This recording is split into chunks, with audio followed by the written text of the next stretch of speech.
to collar the incoming president, Rotarian Rajkumar. It's time.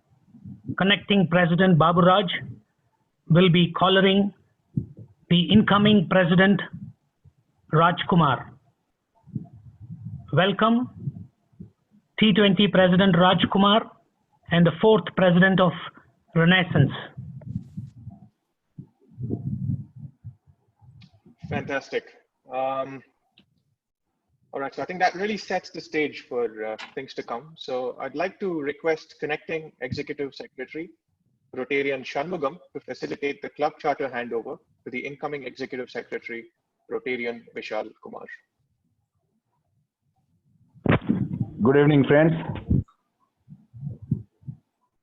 I, as the Executive Secretary of 2019-20, I am handing over the Rotary Club of Chennai Renaissance Charter virtually to the T20 Executive Secretary. Thank you.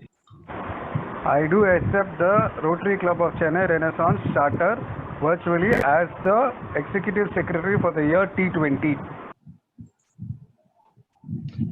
Thank you, Rotarian Shanmugam. Thank you, Rotarian Vishal Kumar. I think with those formalities sorted, it's time that I ask our incoming President, Rotarian Rajkumar, to provide his acceptance speech.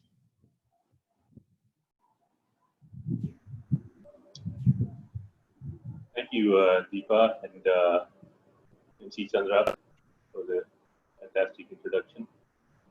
Good evening, Chief Guest ADGP Sandeep Rathod, District Governor Muthu Palaniappan, past District Governors, Assistant Governor Rajshri, District officials, visiting T20 Presidents, T20 Renaissance members, board members, RCCR members, my fellow Rotarians, Anns, Annettes, and friends from across the world.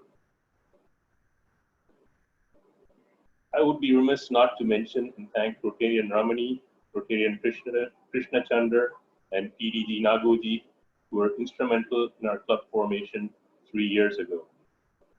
Today, this club is stronger than ever thanks to the efforts of all the members, especially my 3 previous presidents. Each stamped their personality on this club. Charter President Shan, with his huge heart that brought us all together and started it all. Past President Vidya, with her hard work and dedication towards service. And of course, my good friend IPP Baburaj, with his quiet confidence, organizational skill, and friendly nature. The current worldwide disaster has completely changed our collective outlook on life and the way we live.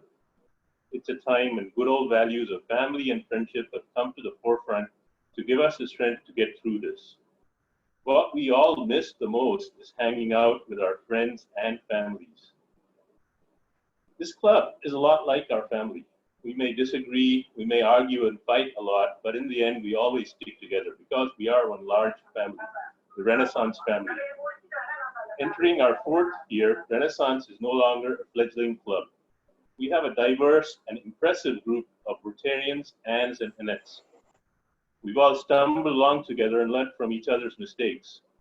Today, I see a family that has inspired me to take on this role with confidence. I am honored and privileged to accept the role of President of Chennai Renaissance for the T20 year. Today, the world is under the crisis of the coronavirus. We will come out of this, but I'd like to direct your attention to a longer-term crisis facing us, which is global warming. Unless we do something about it right now, our planet will be in a crisis for future generations.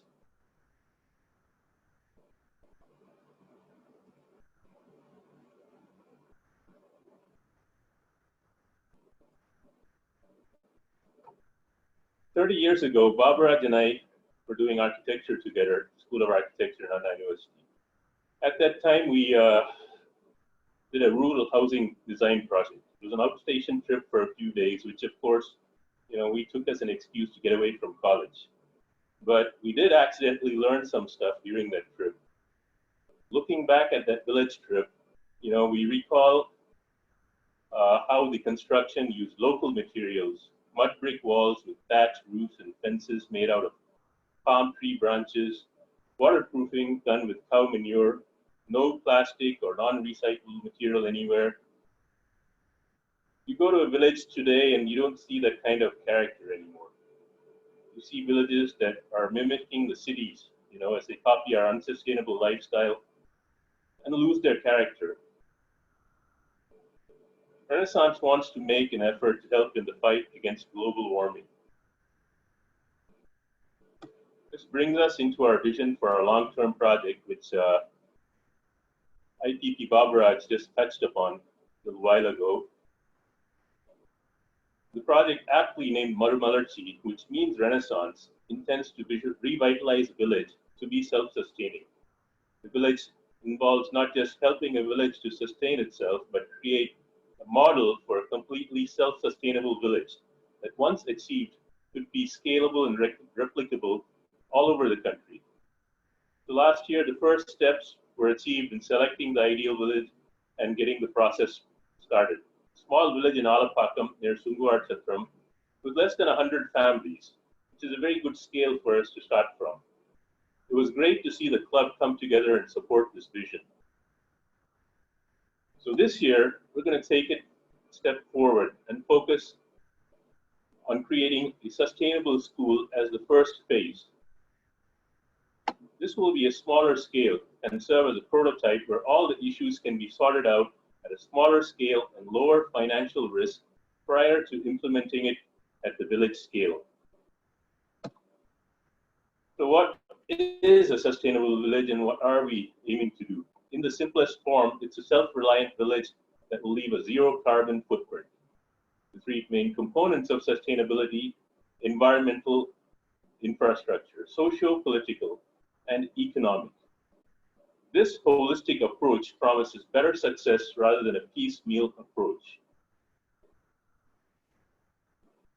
Looking at the socio-political aspects. So we're looking at educating the villagers in sustainable practices such as clean habits, recycling, and maintenance, directing focus of our community service and health programs and development programs on this village, and its focused family trips to interact and learn cultural traditions and values. Economic self-sufficiency is another goal. And in doing it, one of the things that we want to do is teach the people to create a community kitchen garden for themselves, rather than just focus on agriculture, which most of the villages do, and they do not have a separate area just for growing their own food, which they depend on for the markets outside. So creation of a kitchen community garden would help them be self-sufficient in the food. And during this Corona period and any such periods in the future, they would not have to worry about the primary issue, which is food. Power self-sufficiency using solar power and street lighting, which will cut down on their power bills, and also power supply isn't very good in the villages, as you guys know. So also help in education, because a lot of the kids will be studying at night, and this will help us in supporting that. In addition, we're also going to be promoting vocational training programs directed at local employment, such as farming, livestock raising, plumbing, maintenance of farming equipment, pumps, etc.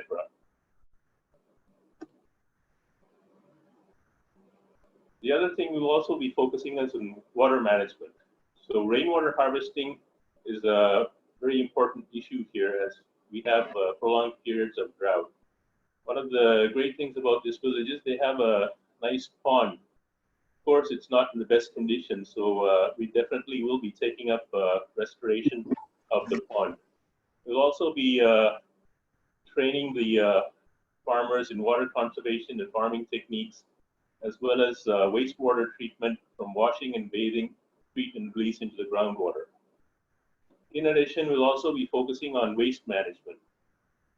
Sewage infrastructure with biodigesters will not only manage the waste and convert it to manure, but it will also generate gas, which will make them self-sufficient for their cooking needs as well. Organic waste composting yards to create manure. and also educating them and discouraging them in using plastics and provide plastic recycling centers as well. Our long-term vision is to create a quantifiable model. So we will be creating a booklet based on all of these aspects, which will be quantifiable. And based on this, we intend to make it replicable, scalable, and adaptable to any village anywhere in the country. In support of our project, we will be starting an interact club at the high school neighboring the village, which will help us utilize the students who are actually from that village and neighboring villages to support their own village. A road track club from an architecture school, as our project is primarily focused on sustainable architecture. Such a large endeavor requires more participation. Towards this end, we intend to increase our membership by at least 10 members this year. We will twin with international clubs that support our vision. I'm proud to announce that we will be signing a twinning agreement with Rotary Club of Garland in Texas, USA. We will also be looking for district and global grants. Moving on to our signature special projects. The Learn and Earn project is a vocational project where we actually support the education and the employment of 12th standard graduated students for free. It's 100% funded by the Tata Institute of Social Science and the Crisp Institute of Medical Science. And in this regard, we will be reaching out to the district for eligible students who anybody in any club in the district can provide towards this. And there will be no cost to any of the clubs for this. We will be taking care of this 100%. And this year, we're hoping to provide education to at least 50 students through this avenue at a cost of roughly 50,000 rupees per student, which is fully funded. Another signature special project of ours is the Oracle boot camps conducted by our Vocational Services Director, Abhilash Kumar. And the intent of these boot camps is to take possibly road tractors or people who are just getting out of college and giving them knowledge in Oracle so that they can succeed and take it to the next level. As I just mentioned, we have reached a tentative agreement with Rotary Club of Garland to twin with them this year, and we're in the process of drafting the twinning agreement, which once both board members of both clubs approve, we will be going ahead with most probably in August. And I acknowledge and appreciate the presence of Rotarian Amy Janelle in joining us today. Welcome, Amy. Lastly, under the leadership of DG Muthupalnepan, the district team, has been invaluable in getting the Rotary year started. We are looking forward to great things from them as well as their support. In addition, my co-T20 presidents are a valuable resource as we collaborate on numerous community service projects, pooling our resources together to work as a district team. And of course, I can't do any of this without my wonderful Renaissance members, Rotarians, Anns, and Annettes. Thank you, friends, for lending me your time. I look forward to giving you my best. Let's have a rocking year. Thank you. Thank you, President Rotarian Rajkumar. And I must admit, thank you for pointing out the one issue that we all think, I suppose, will define the contours of this decade more dramatically than anything else around, which is the threat of climate change. And having that as a central thrust of our Marumalarchi project is something that I think we're all looking forward to, a wonderful year under your leadership. So now let's take a closer look at your team, for which I request our Club Services Director, Rotarian Jai Kumar, to introduce the T20 Board of Directors. Thanks, Chandra. Good evening, everyone. This is Rotarian Jai. It's a privilege and honor for me to introduce our board members for this year 2020 and 2021. Before I get into that, on behalf of our board members, once again, I would like to thank and welcome our chief guest, Sri Sandeep Ratuji, for his presence in this wonderful evening. Now, getting into the introduction part, the first one is our club president, Rotarian Raj Kumar. He's a well-respected architect and builder and a very strict officer at home who has been running a successful business in the construction industry over the last 25 years. Raj has keen interest across various sports such as golf and cricket, along with hobbies such as cooking, reading, and art. Next one is our club secretary, Rotarian Baburaj. He's a well-known architect and academician in Chennai who's having a successful career in his line of architecture consultant profession for over 25 years. He has a master's in architecture from Anna University, Chennai. His hobbies and interests spans across traveling, swimming, and outdoor sports. Next is our club treasurer, Rotarian Chandrasekhar. He is an aviation consultant with 10 years of experience in managing aircraft and data and end-of-lease aircraft redelivery solutions. He is qualified as an aeronautical engineer from Cranfield University, UK, and aviation law, leasing and financial laws from Law Society of Ireland, Dublin. His hobbies and interests include traveling, and he has traveled over 50 countries across the world. Good. No wonder we call him as the most eligible bachelor available in the Rotary.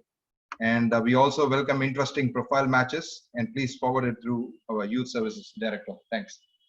And next, moving to the next one is our club mentor and membership chair, Rotarian Sam David. He's a highly qualified business professional, experienced in facility management. He currently holds the position of Managing Director at Accord Logistics India Private Limited with an overall experience of 20 years. Sam brings an invaluable experience and mentorship from his Rotary years to us. He has keen interest in playing snookers and cricket. The next is our Executive Secretary and Public Image Chair, Rotarian Vishal Kumar. He holds a master's degree in mass communication, and he's a highly experienced lighting consultant and currently holds a position of director at LED's World. Vishal's hobbies and interests include cricket, snooker, and he's very, very passionate about driving as well. Next is Director, Club Services.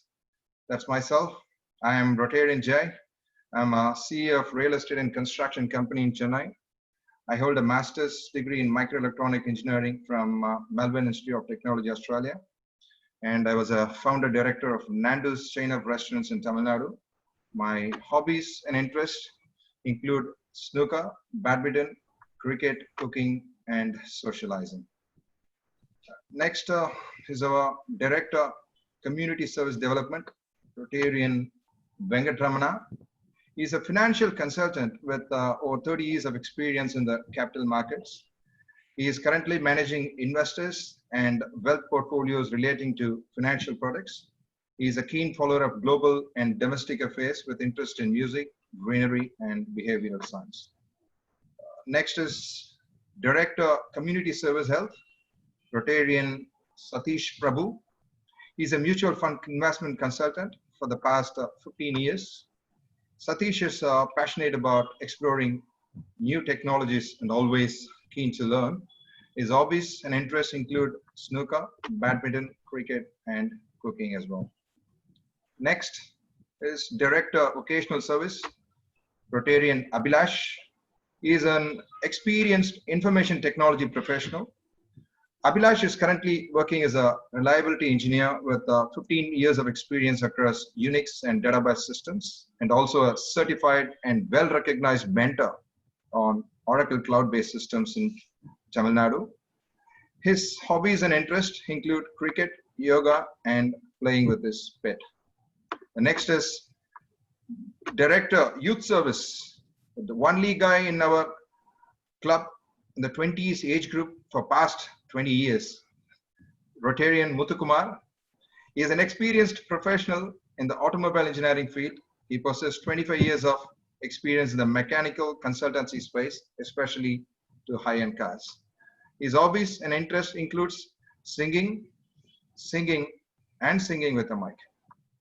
Next is our director, International Service, Rotarian Shanki Tukral. He's a qualified professional in the digital marketing services platform. He possesses 6 years of experience in his line of business. His hobbies and interests include swimming, cycling, traveling, and trekking.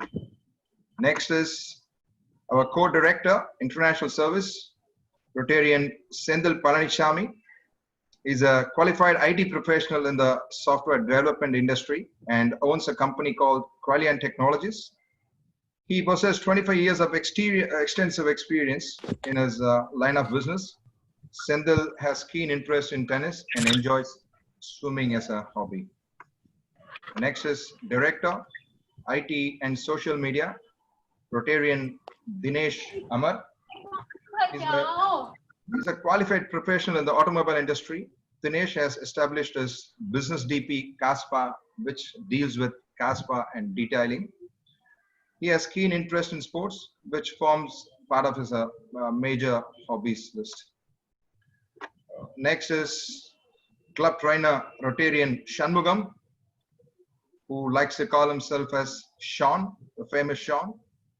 He is an experienced consulting engineer and project manager across the civil and construction field. He possesses 20 years of experience working across various projects. He is our charter president of our club. His hobbies and interests includes Rotary cricket, Rotary volleyball, Rotary and Rotary fellowship.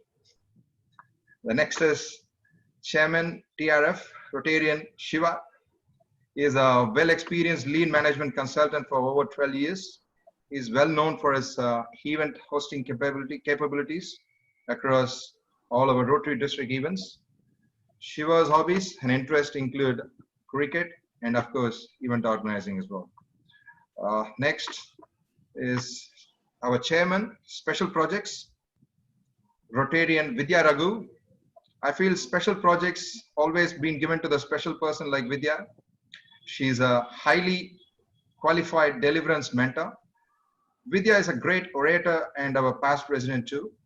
She has a strong passion for mountain adventuring. Vidya mixes that strong passion for yoga, meditation with a travel surgeon, which she does very frequently. Next is our chairman, Polio Plus, Rotarian Mohammed Asif. He's a successful entrepreneur who runs a travel consultant company over the last 6 years. His hobbies and interests include watching movies and sports and of course traveling. Next is our Sergeant at Arms, Rotarian Abhay Jain. He's a successful entrepreneur in the garment industry and his interest is cricket and is a keen food connoisseur. The last one is our bulletin editor, Rotarian Ragram.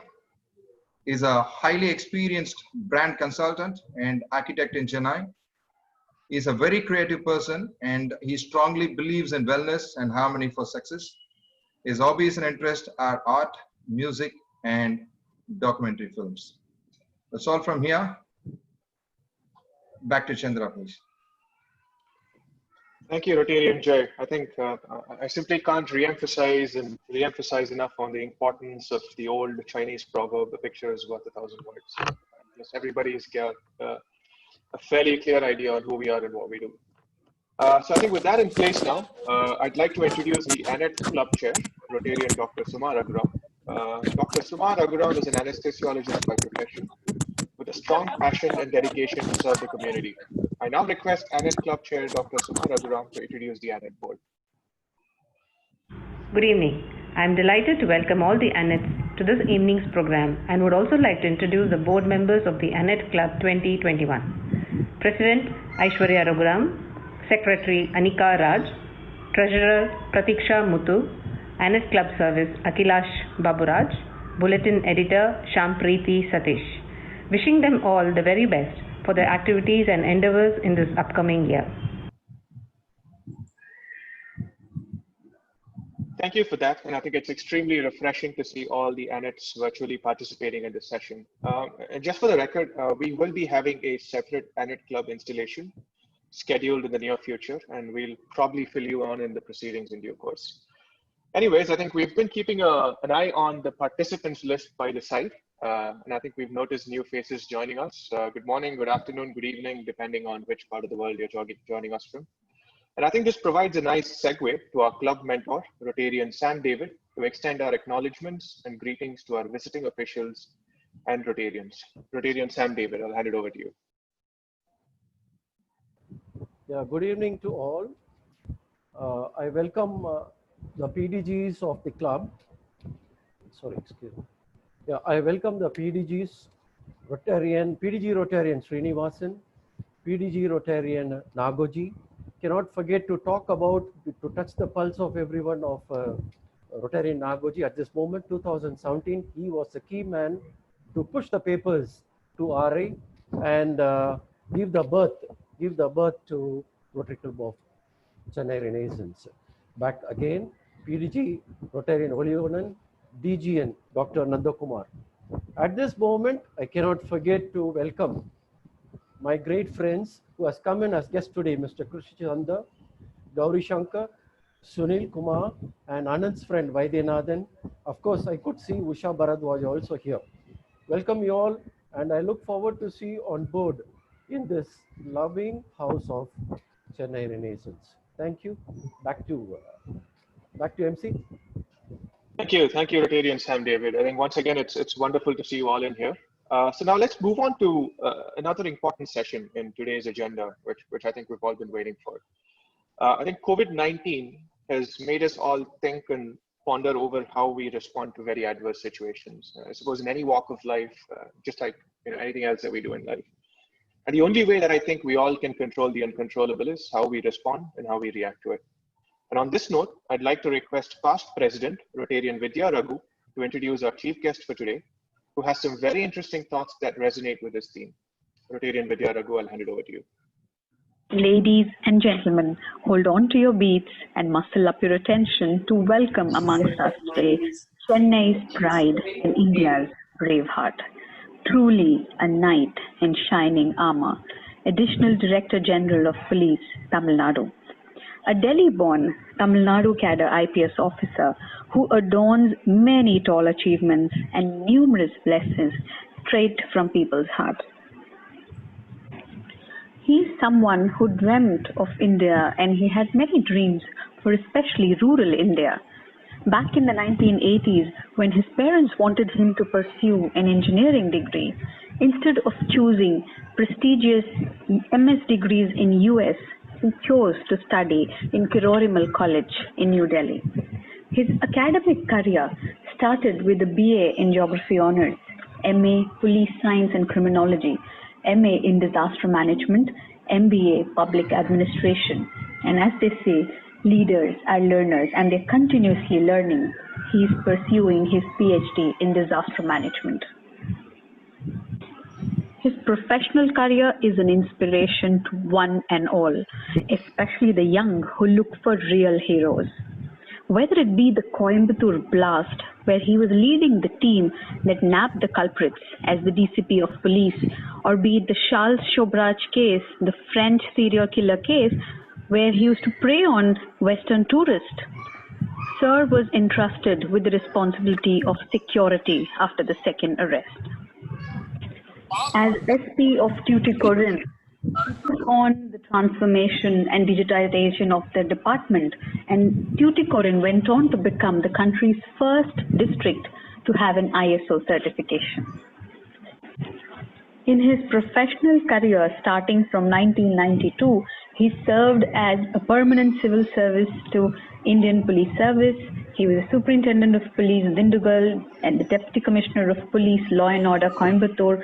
He went on to be the Commandant of Tamil Nadu Special Police, Superintendent of Police Crime Branch, District Superintendent of Police Tuticorin, Joint Commissioner of Police Central Zone, Deputy Inspector of Police Tirchi, Deputy General of Police CISF, Inspector General of Police Natural Disaster Response Force, Joint Commissioner of Police Central Zone, Additional Director of Police, Special Task Force Tamil Nadu, and currently he's serving as the Additional Director General of Police, Tamil Nadu.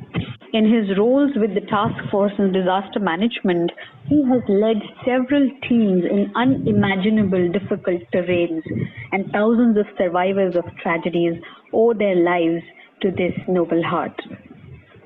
He has been honored for his relentless pursuit of service and contribution.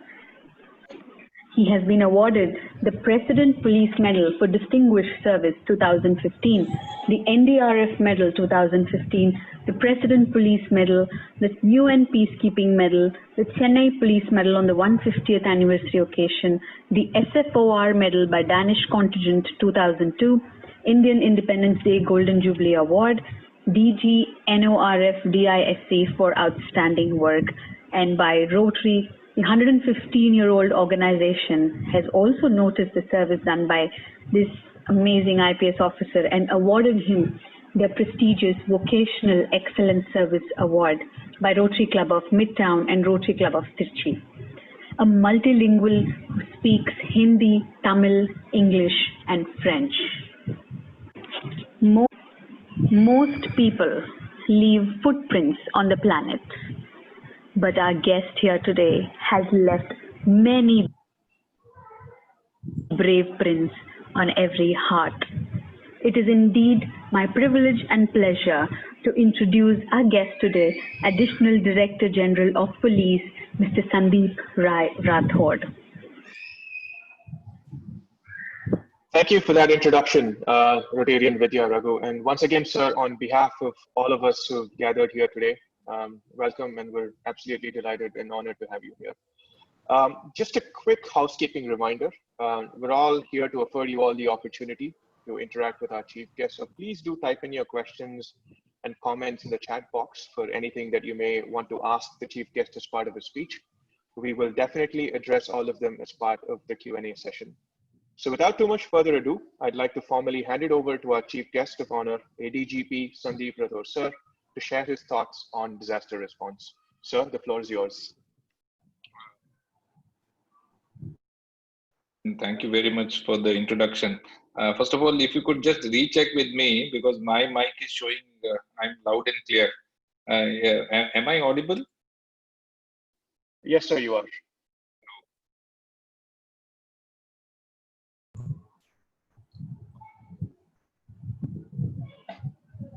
I think we've lost your audio now, sir. Perhaps because I put on my. Do you just want to reset your checkings? I think you were okay. We had a bit of a lag, but I think it. Because my.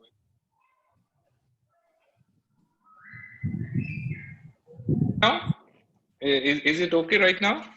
Yes. Yeah, I mean, we'll let you know if we come across any disturbances. So yeah, feel free to proceed. I would appreciate that. I will appreciate that. Well, with my introductions, so AG Rajshri, district officials visiting T20 presidents, T20 Renaissance board members, RCC members. I can call my fellow because I'm a honorary Rotarian at two clubs. So I can address you as my fellow Rotarians, aunts, aunts, friends from across the world for attending this Zoom session. And I thank Raj for, I call him Raj because he's been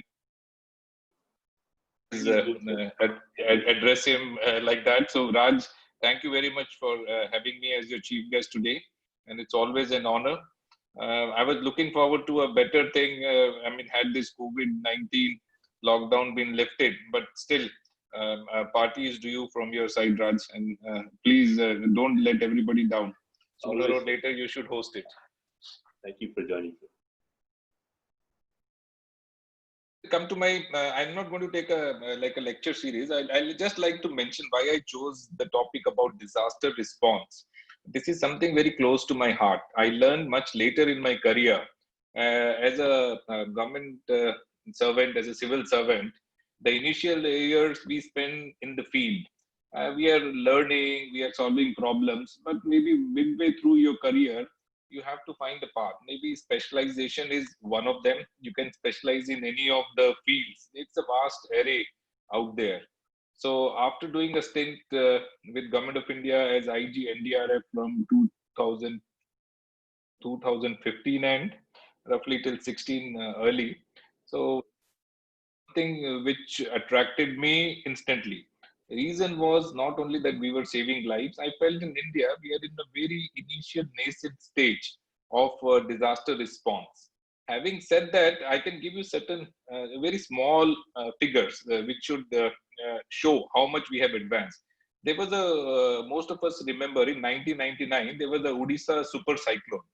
This cyclone came at a time where our response mechanism and the information about trajectory of cyclones was not much understood. So there were 15,000 people which we lost in that cyclone in Odisha, some parts of West Bengal, and some part of Bangladesh. If you compare with that present cyclone, so Amplam, which came, so in this present cyclone, we lost only 118 lives. If you see in last 21 years, we have come to a stage from losing 15,000 lives to just 180. So see the amount of lives, human lives. I just don't say human life. It is overall damage to the property, the economic loss in the country. It is of magnitude. It is unsurmountable if you think in real terms. But we did it in 21 years in India itself. So there is a tremendous scope for working on this. Why disaster response? And response is just, if anybody knows a little bit about how the disaster is, we have a typical, if you go into theory, it's called a disaster cycle. Disaster response is a second stage when the incident takes place. So those are theoretical parts. But response, why it is important, and my point to stress even today is, most of my talks I go with this. So that any disaster is a learning process. So whenever we have a disaster, we learn. Why disaster response? Again, I'll also say, okay, a prudent person foresees the danger ahead and takes precautions. And very specifically come to a point in disaster response about community. Community disaster response.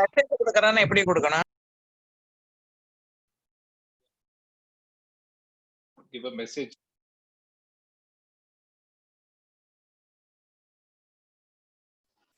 Just please carry on, sir. I think I'm coming to something called disaster response in a community. Community is a disaster responder, which is the first responder.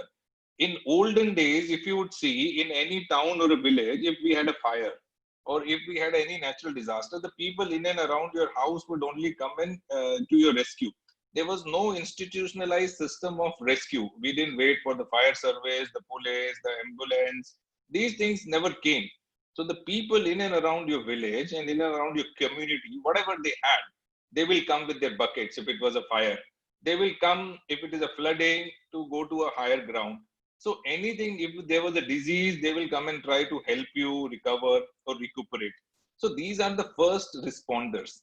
But now, having said this, we have evolved much ahead. Now institutional responses are there, government is helping, the local level bodies are helping. But what is understood, the main response is the initial 2 days, 3 days, or even 24 hours, which are the golden period. So my point of emphasizing is the first responder, which is the community or the people nearby or your neighbors. They are the most important. The idea of response should be coordinated and trained. So imagine training a huge population like India. Each and every one of us is trained. Suppose there is a fire. If I have to go evacuate somebody from a house, how do I do that? You all remember the fire which took place in Kumbakonam. The school students, they were there inside that building. Had we known how to take them out, the people who were in and around, and rather than wait for the fire service, we could have saved many lives. But we were not trained. We didn't know what to do. We were like everybody else. Okay, maybe take buckets and put water. But that is not the kind of a situation which we view. What we're trying to do now, the concept is about the local persons, rather each and everybody in the society. We ourselves become the rescuers or the first responders. What is need to be done immediately? In case, suppose like a Chennai floods, I had seen a lot of videos. People, they are going to their neighbor's place. The water is coming. The window is open. Water is gushing out, but the person is not able to come out because the window is grilled. And you know, okay, the person, if more water is going to follow, the person may not be able to survive, but we are not able to break the grill. It's very difficult. We cannot go from the front to open the door. How do we do this? So this involves some skill set. So there are various programs. So I have certain examples. In India also, like the Indian Red Cross, they run a program, something called the Social Emergency Response Volunteers. So what this program does, it aims to train people in a society. Why I talk about now to Rotarians is because you're a group of people. You're a cohesive group. It's a big organization throughout the world, India, then in our area. So Rotarians are together. Your club, your unit is a comprehensive one. So among all of you, suppose we start a program like Social Emergency Response Volunteers. We train you in the basic skill. Maybe you're not neighbors, but you're staying in a different place. And if we tell you, okay, we do these things, it's a very small program. Every Saturday we conduct for a couple of months. And you learn basic skill sets, how to save lives, how to overcome certain things, say for example, flooding. Number two, if it is a fire. Number three, if it is a cyclone, what all to be done. So these programs are not impossible to do. There are various examples in the world. There is another program which has been doing very well in US. They call that the Community Emergency Response Team. So in each and every small county or a small village or a hamlet in that area, say for example, in a particular colony, say maybe Adyar, in Adyar, say Indranagar. So Indranagar, you have various blocks and streets. In one particular street, we train 20 people. So that community emergency response team made is of those 20 people. So these 20 people are residents, they stay here. We give them particular skill. Maybe one team is only for fire. One team is, say, in case of a cyclone. Then one team in case of a flood. Maybe one team for earthquake. So the point we are trying to create, we have, say, 20, about 80 people. Before anything happens, these people, the 20 people, we call each other, okay, let's go out. And see, a single person working is like a single finger. But if 5 or 10 of us working, it becomes like a fist or it becomes like a big. The impact these 10 fingers are going to have is going to be different. So the point is, sooner or later, we should come to a stage where we are able to do the disaster response of the initial phase, which is the local first responders ourselves. We should be self-sufficient. In that case, even if you have to buy a ladder, suppose I buy a ladder, what we call is the turntable ladder is which can move, or otherwise like a telescopic ladder which we can open. So the 20 residents of a particular street, we take this and put it in somebody's garage. Okay, we have a ladder, we have a hammer, we have an axe. So all these small things, it doesn't cost much. And as in things happen, we take these things. So in that case of a window example I gave, where the water is gushing, the person is not able to come out because the window is grilled. If you had a hammer, and if you had, say, maybe any other thing, you could have at least tried to break it. So, and 20 of you, even if 5 of you holding each other would have tried to break, if we could have rescued that person. So those kind of situations can be created. The idea is not to be totally dependent on the specialized service. They will come, it will take a little bit more time. So we have come to a stage in India where I gave you, started with an example, 1999 Odisha super cyclone, 15,000 lives gone. We've lost only 180. So now we come to a stage where we don't want to lose even a single life. Each life is precious. The time we realize, okay, we can save them, how we can save them, maybe yes. What is required? First response. And I like to give, and before I don't want to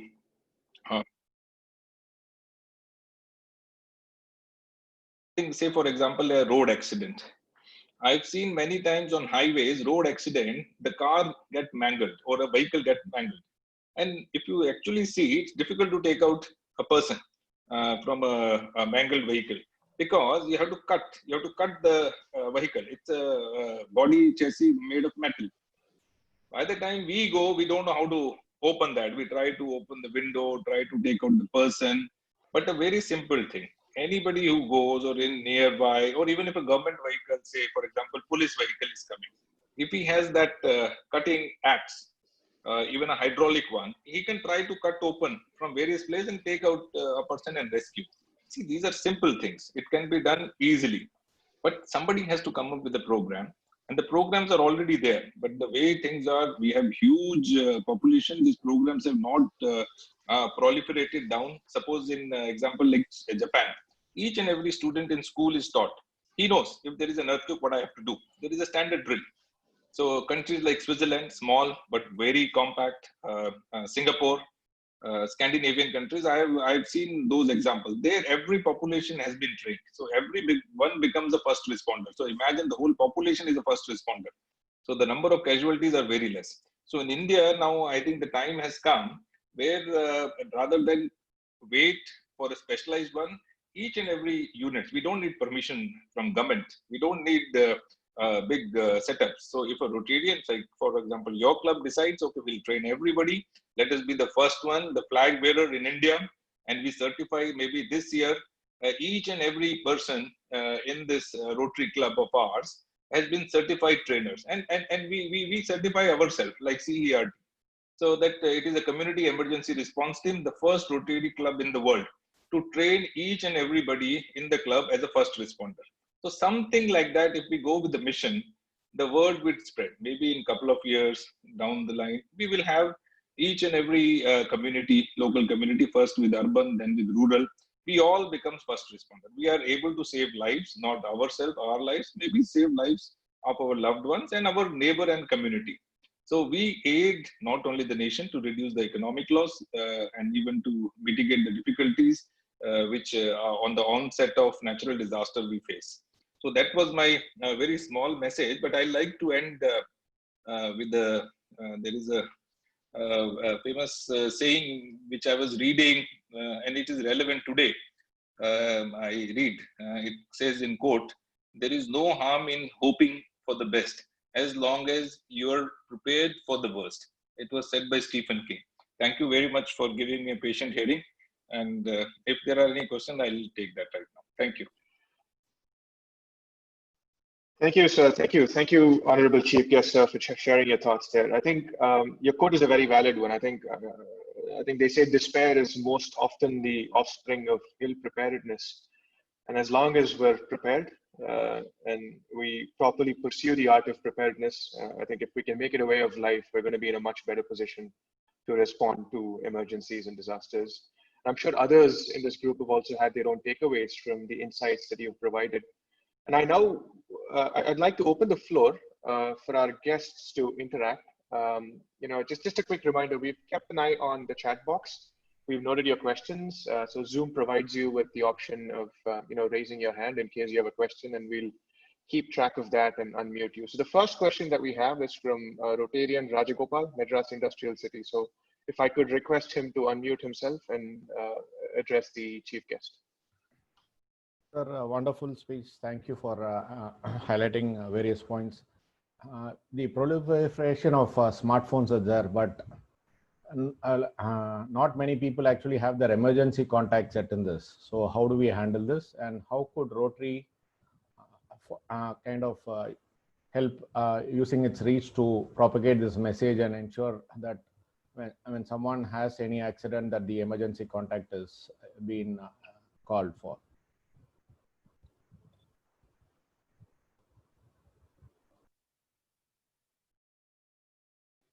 Sir, can you unmute yourself? I think.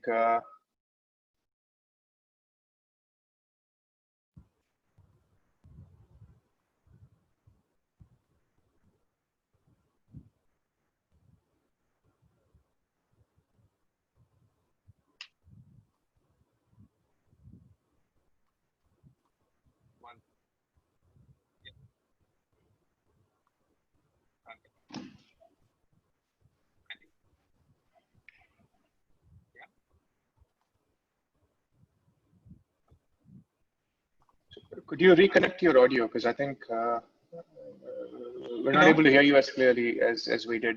Yeah, now it's better. Yeah. I think it's fluctuating again. I'm not sure if. I'll just take a minute. Now it's better. We were able to hear. I'll just take a minute very clearly. So yeah.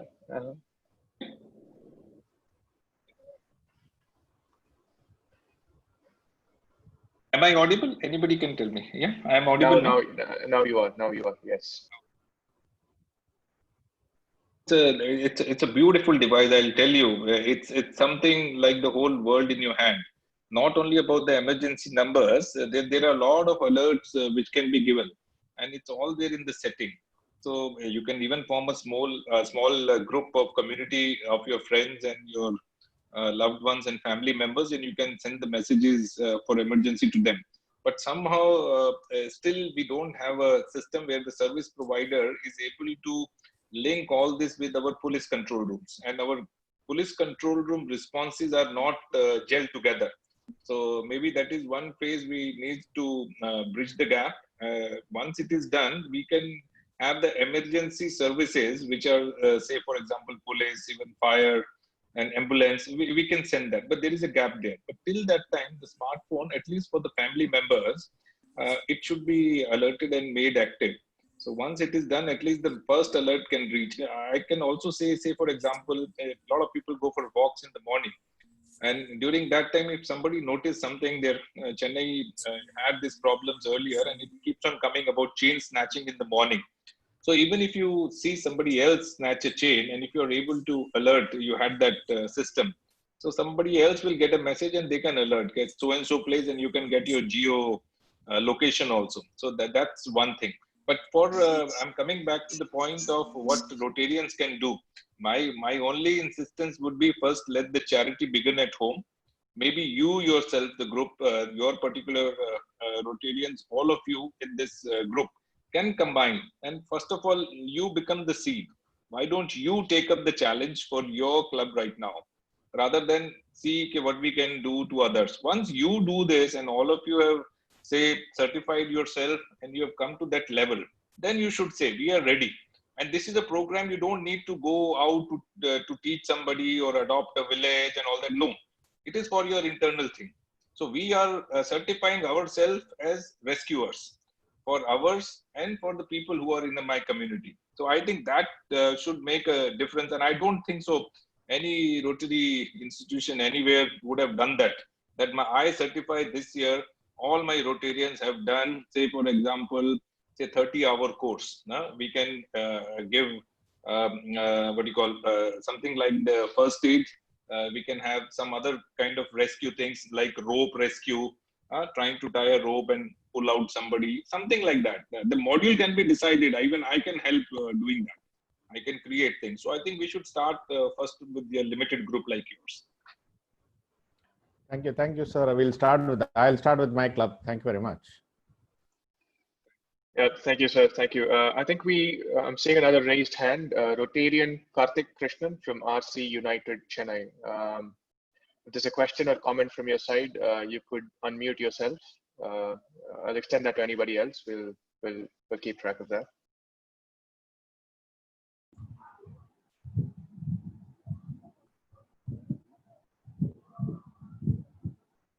Okay, he's not able to unmute. All right.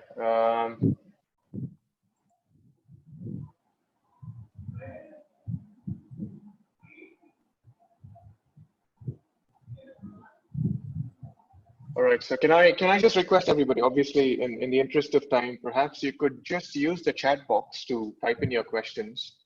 And what we'll do from our side is to ensure that they're all collected, they're consolidated, and we send it over to our honorable chief guest, and perhaps use the opportunity in the near future to communicate his responses back to you. I suppose that would be okay. I'm just wanting to quickly check with the host. Do we have any other questions? It's fine with me, because it's going to take a time-consuming thing. So I don't mind even answering the questions and sending a written reply. So just to save some time. Yeah, perfect. I mean, we're just keeping an eye out for the chat box or any raised hands, but I think somehow technology always defeats us when we try to mute or unmute ourselves. It's so easy to lose track of that. But anyway, in the interest of time, what I'm going to do is just move on with the, as we come towards the end of today's session. Once again, sir, thank you very much for your talk and valuable insights. I'd like to request Rotarian Renuka to share the club announcements and also provide the vote of thanks. Good evening, everyone. Am I audible? Yes, you are. Renu, I think you need to unmute yourself. Could you just redo that? Am I audible? Yes, you are. Good evening, everyone. There's a couple of announcements to make about the events that follow in the forthcoming weeks. The next board meeting of Rotary Club of Chennai Renaissance will take place on August 8th. We will be celebrating our nation's 74th Independence Day on August 15th, and there will be the installation ceremony of Anne's Club taking place on the same day. It is always an exciting day for our club when we have a new president taking over the reins. As we close this year's installation function of new office bearers, I privilege to propose a vote of thanks and acknowledge the contribution of everyone who had worked really hard to make this ceremony happen on such a joyous occasion. I would like to thank our chief guest, ADGP Mr. Sandeep Rathod. Thank you, sir, for honoring us with your gracious presence and inspirational thoughts. Our sincere thanks to DG Mr. Muthaparniyappan for joining us briefly to wish us the best. Our heartfelt thanks to our beautiful AG Rotarian Rajashri. Thank you for the support and time.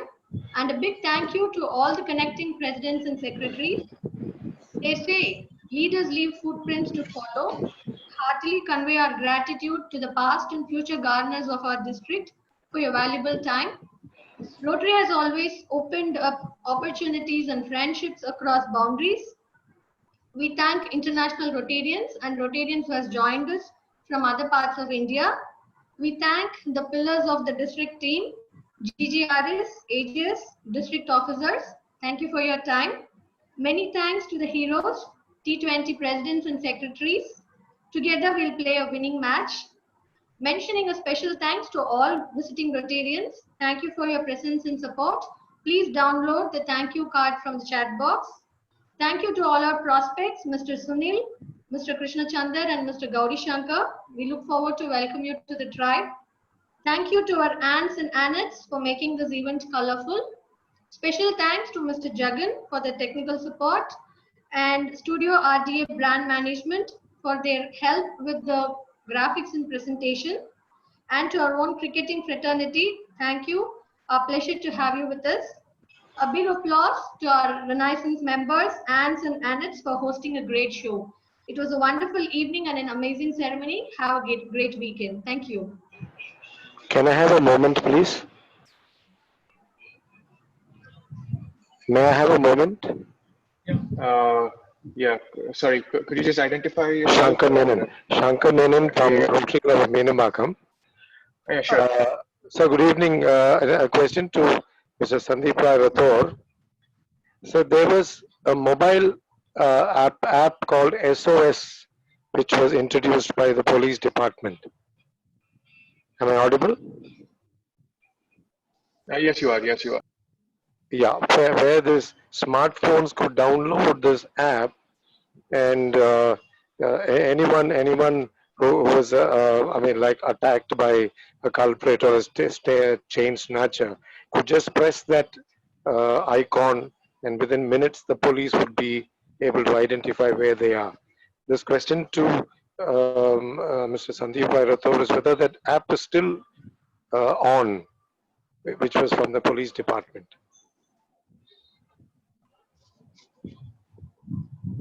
For your question. And see, regarding this app, even I had heard about it, but I haven't seen much usage. I told you, a lot of these apps which are there, it will depend upon the kind of service provider, because this app is created, then it's hosted, then it is linked with our system. So, but initially, people did try and it was working. And an app is as good as it is when it is used. So there are a lot of apps which are created and made, and then they fall into disuse. When they fall into disuse, the kind of response of the people sitting behind for it is also difficult. So at present, because I haven't heard much and I have not seen the review also of these apps, but I'm sure that there is it is working, and somebody should maybe try it out and give us a response time feedback. Maybe it's only, so there is nothing wrong in trying a dummy call. So if answered, you can know the time, because I have not calculated that, but I think it is not that much in use, it is in disuse. So that is what I feel is the status right now. Okay, I will take the responsibility of giving you a feedback on this. To get me this thing, and because see, Yes. yeah, you know, I was, while just when I started, it was very difficult for me to, you know, I had a lot of other thing I wanted to felicitate and tell more things, something about even for your this governor, district governor, I mean, the kind of charity and all what he had done. So Mr. Muthupaliyappan and all, I wanted to mention even during Chennai floods. So a lot of effort was done during that time. But see, this kind of effort done by Rotary is about food distribution, giving relief material. So my challenge, say after 2000 flood, would be to see Rotarians in the forefront of rescue. So if that kind of a program, which I insisted, even SOS and all, it's good, say from police parlance. So, but the future is, don't distribute food. Don't distribute, you know, with the photographs, we have done this, one done that. I mean, the challenge would be to stand there with a jacket with a luminous color. Okay, and you can mention your club and Rotarian a search and rescue or a aid group. That should be the projection. So when a civil authorities, they are saying, police people, okay, we cannot go. You say, okay, we are 5 of us, we have done, we will help you. So see, amount of help which you can do is tremendous. Anyway, thank you. It was just a reiteration of my point. Thank you, Shankar. Thank you very much. Thank you, sir. Thank you. I mean, obviously, we'd like to welcome more questions, but we have a hard stop. So I think with the vote of thanks done, I would like to request us all to rise for the national anthem.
Thank you all. So I think we're coming to the end of today's session. Once again, we've been receiving your congratulations. We've been receiving your wishes and messages in the chat box. We certainly appreciate that wholeheartedly.